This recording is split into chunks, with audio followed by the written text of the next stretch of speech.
ऊपर बार में आने के बाद वो देखते हैं कि बार पूरी तरह से जलकर राख हो चुका है। तभी ये लोग देखते हैं कि कुछ लोग बाहर से इस जगह को बुरी तरह से सील कर रहे हैं। यहाँ एलेना कहती है कि मैं मदद मांगने जा रही हूँ, लेकिन नाचो उसे ऐसा करने से मना कर देता है। वो कहता है कि अगर उन लोगों ने तुम्हें देखा तो वो तुम्हें मार देंगे, इसलिए हमारा फायदा इसमें है कि हम लोग यहाँ पर कुछ दिनों के लिए छिपे रहें और जब ये सारा मामला शांत हो जाए तब हम लोग एक एक करके चुपचाप यहाँ से निकल जाएंगे। नाचो की ये बात सबको सही लगती है। ये लोग बड़ी खामोशी से चुपचाप सब कुछ देखते रहते हैं, क्योंकि अगर किसी को भी पता लग गया कि अंदर अभी भी 5 लोग जिंदा हैं तो इन सबको भी मार दिया जाएगा। तभी यहाँ मोबाइल बजना शुरू हो जाता है। लेकिन अच्छी बात ये थी कि बाहर जो लोग उस जगह को सील कर रहे थे वो लोग वहाँ से जा चुके थे और जिस मोबाइल पर मैसेजेस आ रहे थे वो उस इन्फेक्टेड आदमी का था जो एक आर्मी ऑफिसर था। एलिना उसका फोन उठा लेती है और उसकी व्हाट्सएप चैट्स पढ़ना शुरू कर देती है, जिसमें एक आदमी उस आर्मी ऑफिसर से पूछता है कि क्या वैक्सीन लेने से तुम्हारी तबीयत ठीक हो गई है। उस आदमी ने जवाब दिया, नहीं, मेरी तबीयत बहुत खराब है और मैं किसी बार के वॉशरूम में छिपा हुआ हूँ, तुम मेरे पास आने की कोशिश मत करना। अब एलिना उसकी पुरानी चैट्स पढ़ती है जिसमें उस मरे हुए आदमी ने लिखा होता है कि मेरे पास अभी 4 और इंजेक्शन बचे हैं। ये लोग समझ जाते हैं कि उसके पास जो इंजेक्शन है वही इस वायरस की वैक्सीन है। ये पढ़कर सब लोग खुश हो जाते हैं कि ये वैक्सीन काम कर सकती है, लेकिन फिर भी उनके मन में एक डाउट आता है कि अगर उस आदमी ने वैक्सीन ली थी तो उसकी मौत कैसे हो गई। तब ये लोग उस आदमी की ओर पुरानी चैट्स पढ़ने लगते हैं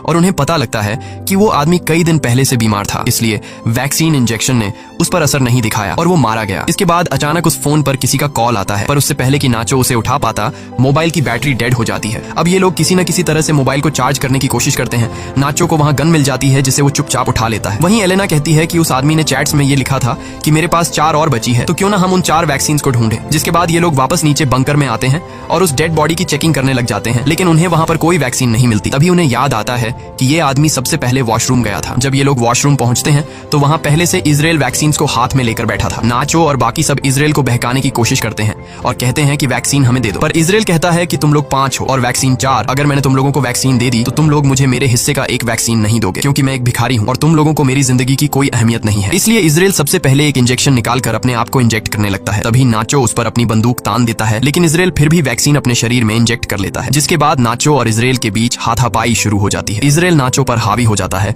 और उसकी गन को छीन लेता है। इसी हाथापाई के दौरान वैक्सीन इजराइल के हाथ से छूटकर नीचे बंकर में गिर जाती है। ट्रिनी जल्दी से बंकर में जाकर वैक्सीन को उठा लेती है। वैक्सीन को हाथों में लेकर वो बहुत खुश होती है, लेकिन उसके हाथ पर पटिया होने की वजह से वह वैक्सीन को सही से पकड़ नहीं पाती और तभी उसके हाथ से वैक्सीन छूट जाती है और नीचे नाले में गिर जाती है। अब ये लोग दोबारा परेशान हो जाते हैं और सोचते हैं कि हम में से किसी न किसी को तो नीचे जाना पड़ेगा। इन सब में से एलेना सबसे पतली होती है, इसलिए ये लोग उससे पूछते हैं कि क्या तुम अंदर जाकर उन वैक्सीन को ला सकती हो। पहले तो एलेना मना कर देती है, लेकिन फिर बाद में वह मान जाती है। जिसके बाद एलेना की बॉडी पर ऑयल लगाया जाता है और उसे उस छोटे से छेद के अंदर जबरदस्ती धकेलने लगते हैं। बड़ी ही मशक्कत के बाद वो नीचे नाले में गिर जाती है। काफी देर तक नाले के पानी में ढूंढने के बाद आखिरकार एलेना को वैक्सीन मिल जाती है और वह पानी से बाहर आ जाती है। तभी नाचो एलेना की तरफ नीचे एक तार फेंकता है और नाचो उससे कहता है कि तुम वैक्सीन को इस तार से बांध लो